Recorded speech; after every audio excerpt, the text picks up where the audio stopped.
আচ্ছা, সম্মানিত বিয়াস, আজকে আমরা হঠাৎ করে গ্রামের নাম হইল কুনাপাড়া।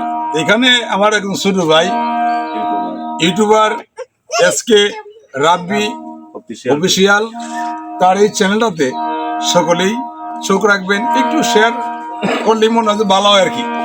যেহেতু আমরা আসছি আর আমার হাওলাপুরীর দরবারে কিছু লোকজন নিয়ে বসলাম বাইরের দোকানের সামনে, ভাল লাগতেছে, সকলেই চোখ রাখবেন। আর আমি যেমন পারি একটা গান গাই, সকলেই আমাদের জন্য দোয়া রাখবেন। ধন্যবাদ সবাই।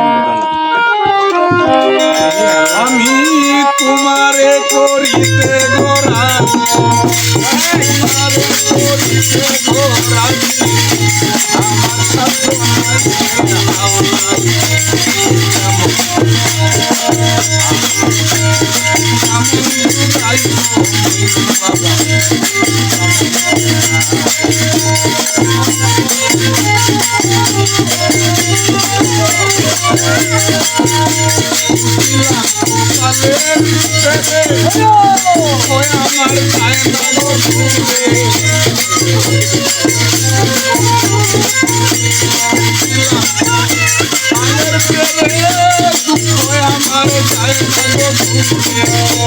আমার মতন কপাল গো পুরা, আমার মতন কপাল গো পুরা, পরপর ভারে খাইবে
ধন্যবাদ সবাইকে, সকলেই ভালো থাকবেন।